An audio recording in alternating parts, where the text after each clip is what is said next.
আসসালামু আলাইকুম। আমাকে যে যেখান থেকে দেখছেন আশা করি সবাই ভালো আছেন, সুস্থ আছেন, নিরাপদে আছেন। আমি কথা বলছি এইচ.এম. জসিমউদ্দিন চাঁদ, প্রোপাইটার চাঁদ ট্রাভেলস। আমি এই মুহূর্তে আপনাদের সাথে যুক্ত আছি পুরানা পল্টন, পল্টন টাওয়ার, ৩য় তলা, ঢাকা থেকে। আপনারা বরাবরই জানেন যে আমি একজন প্রবাস খাতের ব্যবসায়ী।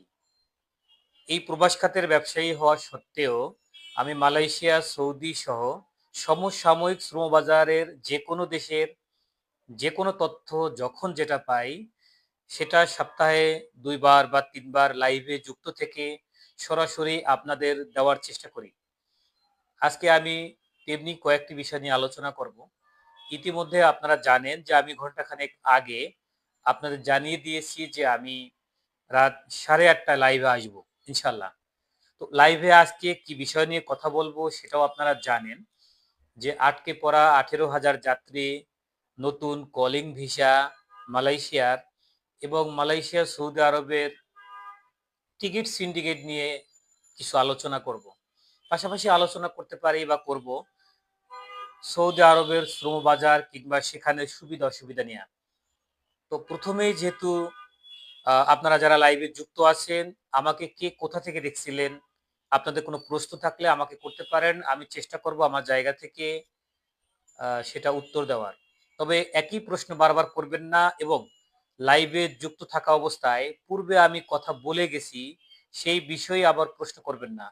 আপনারা যে প্রশ্নগুলো করবেন অধিকাংশ ক্ষেত্রেই আমি জানি যে আপনারা কি প্রশ্ন করতে চান বা কি প্রশ্ন করতে পারেন। সে বিষয়গুলো আমার থেকেই আমি আলোচনা করার চেষ্টা করব। তারপরেও যদি কোনো অংশে আপনার বোঝা কিংবা জানার বিষয় থাকে আপনি কমেন্টস করলে আমি সেটার জবাব দেব ইনশাআল্লাহ। তো আজকের বিষয় হলো যে আটকে পড়া যে 18,000 যাত্রী যারা যাওয়ার জন্য অপেক্ষায় আছে তাদের ভাগ্য আসলে কি ঘটতেছে বা কি ঘটবে। আপনারা জানেন যে 18,000 যাত্রীর ২টা ৩টা ভাগে কাটছাঁট হয়ে যাওয়া না যাওয়া অনেক হিসেব করে 18,000 যাত্রী থেকে প্রায় 8,000 যাত্রী সর্বশেষ তালিকাভুক্ত হয়েছে এবং দুদেশের আলোচনায় আসছে এই লোকগুলো যাওয়ার ব্যাপারে। যদি ঠিক দুদেশের আলোচনায় এবং সিদ্ধান্তে 8,000 লোক যেতে পারে তাহলে সেটা বাংলাদেশের জন্য বড় একটি সফলতা। আমরা চাই না এ খাতে একটি লোক বিপদে পড়ুক, ক্ষতিগ্রস্ত হোক। আপনারা জানেন যে মালয়েশিয়ার শ্রমবাজার যখন বন্ধ হয় তখন এই শ্রমবাজারের সাথে জড়িত আমরা যারা আছি তাদের বেশ বড় একটি বেগ পেতে হয়। এই বেগ পাওয়ার বিষয়টা হলো যারা মালয়েশিয়া থেকে ভিসা কিনে আনছে তাদের অনেক ভিসা আছে যে ভিসাগুলো আমরা অনলাইন করতে পারি নাই, অর্থাৎ ওই কোটাগুলো আমরা ব্যবহার করতে পারি নাই। ব্যবহার করে যে ফাইলগুলো অনলাইন হয়েছিল সে ফাইলগুলোর আমরা অ্যাপ্রুভাল পাইনি। যেগুলো অ্যাপ্রুভাল হয়েছে সেগুলো আমরা ই ভিসা পাইনি। ই ভিসার গুলো আমরা ম্যান পাওয়ার পাইনি। ম্যান পাওয়ার পাওয়ার হলেও সর্বশেষ টিকিটের কারণে আমরা ফ্লাই করতে পারিনি। তো এই অঙ্কটা কিন্তু আসলে প্রায় লাখের উপরে বা নিচে। টোটাল কোটার সংখ্যাটা হলো লাখের উপরে। এই ১,০০,০০০ মানুষ যদি সেই মে মাসের সময় বা তার পূর্বে যেতে পারত অথবা পরবর্তীতে আমাদের আরো ১টা ২টা মাস সময় বৃদ্ধি করা যেত, তো আশা করি এই ১,০০,০০০ লোকের অন্ততপক্ষে ৫০,০০০ লোকও যেতে পারত এবং ক্ষতিগ্রস্ত হতো না। আপনারা জানেন যে এই খাতের যদি ১,০০,০০০ মানুষের কোটা বা ১,০০,০০০ মানুষ মেডিকেল করে যাওয়ার অপেক্ষায় থাকে টোটাল অনলাইন কিংবা ম্যান পাওয়ার শেষ হওয়া পর্যন্ত, তো বুঝতে হবে যে ১,০০,০০০ মানুষই ক্ষতিগ্রস্ত হইছে। এখন এই ১,০০,০০০ মানুষ যে ক্ষতিগ্রস্ত হইছে এটা কিন্তু আপনি শুধু ম্যান পাওয়ার অংশটা দিয়ে কিন্তু বোঝাতে পারবেন না। যদি ম্যান পাওয়ারের যে ফাইলটা আছে যে ম্যান পাওয়ার করছে একটা লোক ৪,০০,০০০ টাকা দিছে, ৫,০০,০০০ টাকা দিছে বা টাকার অঙ্ক যাই হোক, এই লোকগুলো যেতে পারে নাই, তারা ক্ষতিগ্রস্ত হইছে। বিষয়টা শুধু ম্যান পাওয়ারের ক্ষতিগ্রস্তই না। যারা ই-ভিসা দিয়েছে, পেয়েছেন তারাও ক্ষতিগ্রস্ত। তারাও অনেক টাকা দিয়েছেন। যাদের অ্যাপ্রুভাল হইছে তারাও টাকা দিছেন। যাদের ভিসা অনলাইন হইছে কিংবা যাদের ভিসা অনলাইন হওয়ার অপেক্ষায় ছিল প্রত্যেকেই কিন্তু যার জায়গা থেকে ক্ষতিগ্রস্ত।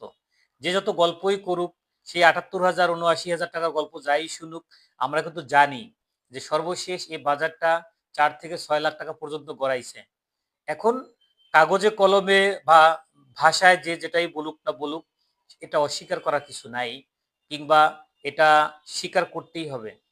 পাশাপাশি এই যে লোকগুলো যেতে পারেনি, যার সর্বশেষ অংশটি ছিল ১৮,০০০, এই উদ্যোগটা যদি ৩১শে মের পরবর্তীতে, আজকে হচ্ছে আগামী সপ্তাহ হয়ে যাচ্ছে, আগামী পরশু হয়ে যাচ্ছে, এই অমাবস্যায়, এই পূর্ণিমায়, এই গল্পে গল্পে যদি সময় পার না করে ৩১শে মের পরের সপ্তাহে অথবা জুনের শেষ সপ্তাহে যদি বলা যাইতো যে এই ১৮,০০০ লোক যাবে না, তাহলে কিন্তু ১৮,০০০ লোকের যে স্বপ্নগুলো ছিল, এ খাদের যারা ছিল, তারা কিন্তু ধাপে ধাপে হয়রানি হতো না। সাপোজ যদি আমার কয়েকজন লোক আটকা পড়ে থাকে, আমি যদি বুঝতে পারতাম বা বুঝতে পারি, বা আমাকে যদি ক্লিয়ার ডিক্লারেশন দেওয়া হয়, দেওয়া যায় যে এই লোকগুলো যাবে না, অর্থাৎ ১৮,০০০ লোক যাবে না। যেমন আমরা জানি যে অ্যাপ্রুভাল ম্যান ভিসা হওয়ার যে লোকগুলা, এরা যাবে না। এরা যাবে না মানে আমি ধরে নিলাম যাবে না, শেষ। এই ব্যাপারে আমার একটা সিদ্ধান্ত আসতে হবে। আমার যারা সহযোগী আছে, সহযোদ্ধা, সহকর্মী কিংবা যাত্রী, প্রত্যেকের সাথে আমার একটা নেগোসিয়েশন চলে আসবে বা আসছে যে অ্যাপ্রুভাল বা ই ভিসা হওয়ার লোকগুলো যাচ্ছে না বা যাবে না। কিন্তু ম্যান পাওয়ার লোকগুলো যাবে যাবে বলে আমরা যে মূলা ঝুলে রাখা হয়েছে আমাদের সাথে, এটা আসলে সর্বশেষ উম ব্যাখ্যাটা জানি না। আমরা সবসময় তথ্য পাই আগামী সোমবার থেকে অ্যাপ্রুভাল পাবো, আগামী শুক্রবার থেকে অ্যাপ্রুভাল পাবো। আমরা শুক্রবার আসলে আহ, সোমবারের গল্প শুনি, আর সোমবার আসলে আমরা শুক্রবারের গল্প শুনি। কিন্তু এরকম করতে করতে কিন্তু এই শ্রম বাজারে আটকে পড়া লোকগুলো আজকে ৮ মাস ঘুরতেছে, ৮ মাস ভুগতেছে।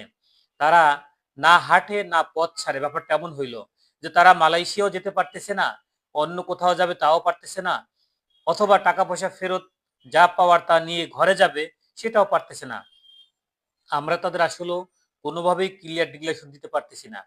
যার শক্তি আছে সে হয়তো আমার থেকে টাকা তুলে নিচ্ছে, আমাদের থেকে কিছু টাকা তুলে নিচ্ছে। যার শক্তি নেই সে আমার পিছে ঘুরতেছে, আমাদের পিছনে ঘুরতেছে। তাহলে বিষয়টা দাঁড়ালো কি, যে শক্তি নাই, সামর্থ্য নাই, কিংবা তার টাকা নেওয়ার কৌশল নাই, কোনোভাবে সে পারতেছে না, তার মানে সে আমার পিছে ঘুরতেছে, আমি তাকে রেসপন্স করতেছি না। অথবা এই মাঠের বহু লোক আছে যারা মাঠে নাই, নাম্বার বন্ধ, অফিস বন্ধ, বাড়ি ঘরের খোঁজ নাই, অথবা দেশ, অন্য কোনো দেশ বিদেশ চলে গেছে। ব্যাপারটা আসলে কি, আমি আপনি কি ওই ব্যবসায়ীকে দোষ দিব, নাকি আসলে সিস্টেমের দোষ দেব?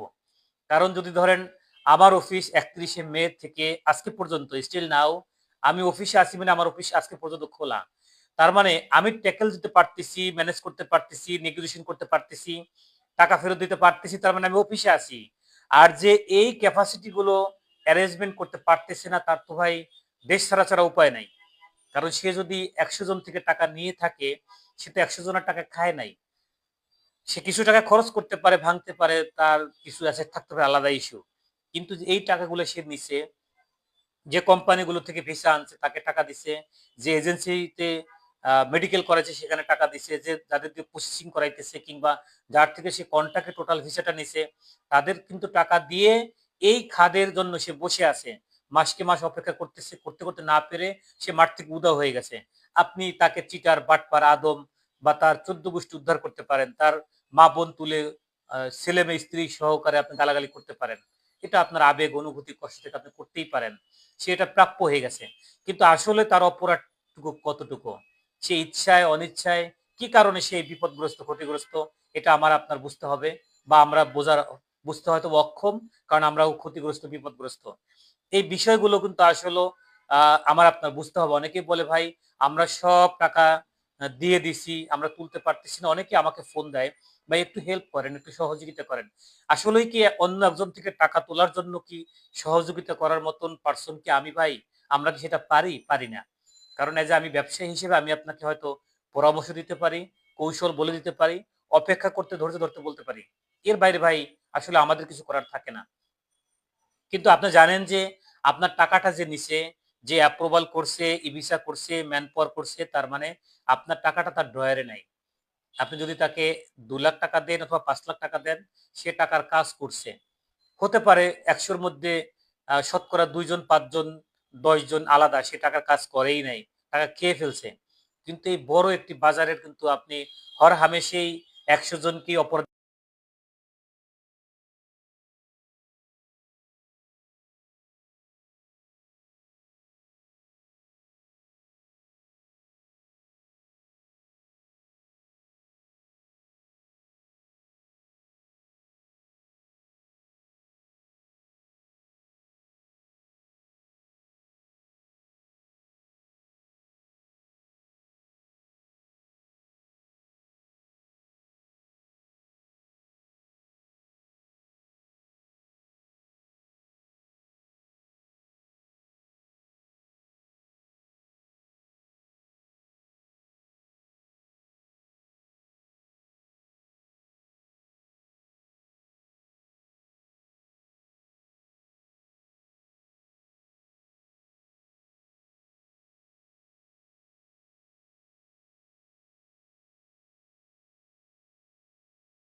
এক ভাই আমাকে কৌশল শেখানোর জন্য বলছে ভাই, আপনি তো মাঝে মাঝে লাইভে কথা বলেন, সে আমাকে একটি স্পিকার গিফট করছে, আমি আসলে এতটা ভালো বুঝি না, গিফট করার কারণে আমি ওইটা দিয়ে কথা বলতেছিলাম। তো যারা আমাকে মাঝে কথাগুলো শুনেন নাই, আমি তাদের জন্য আবার বলছি যে আসলে যেহেতু এত বড় একটি শ্রম বাজারের সাথে আমরা জড়িত, তো আমরা আহ, হর হামেশাই আমাদেরকে আপনি খারাপ ভাষায় খারাপ কথা বলবেন না, এজন্য বিশেষ অনুরোধ থাকলো। তো যাই হোক, এই যে যে আটকে পড়া যাত্রীর ব্যাপারে যে সর্বশেষ তথ্যটুকু আমি গত 3 দিন আগে দিয়েছিলাম ভাই, সে বিষয়টা ছিল একমাত্র যে অ্যাপ্রুভাল রি ইস্যু করা শুরু হয়েছে, ইমিগ্রেশন থেকে অ্যাপ্রুভালগুলো রি ইস্যু করে দেওয়া শুরু করছে, এটা আমরা শুনতেছি। কিন্তু কোনো অ্যাপ্রুভাল রি ইস্যু হয়ে এখন পর্যন্ত আমাদের হাতে আসেনি। তো অ্যাপ্রুভাল রি ইস্যু হয়ে যখন আসা শুরু হবে, তখন আমি অ্যাপ্রুভালের ডিটেলসগুলো পাবো, তখন আমি আপনাকে বলতে পারবো ভাই মালয়েশিয়ার আটকে পড়া লোকগুলো যাওয়া শুরু করছে, যাচ্ছে, আপনি অপেক্ষা করেন এই পদ্ধতিতে এইভাবে অমুক দিন থেকে। তবে আমরা শুনতেছি 1 মার্চ থেকে এই যাত্রীগুলো ফ্লাইট হওয়া শুরু করবে। এখন এই 1 মার্চ, 1 এপ্রিল এগুলো না আসা পর্যন্ত আমরা বলতে পারবো না যে আসলেই এই কাজগুলো কবে থেকে শুরু করবে।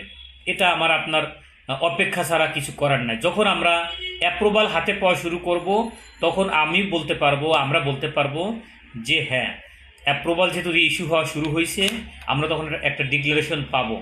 কারণ অ্যাপ্রুভাল হওয়ার পরে এই কর্ম পরিকল্পনা যে বয়েসেল করবে, নাকি আপনার সিএমএসি যেভাবে কাজ আগের সিস্টেমে হয়েছে তারা করবে, নাকি অন্য সিস্টেমে কাজ হবে, যখন কাজ হবে তখন এই বিষয়গুলো ক্লিয়ার পাওয়া যাবে, যদি আমরা অ্যাপ্রুভালগুলো রি ইস্যু পাওয়া শুরু করে।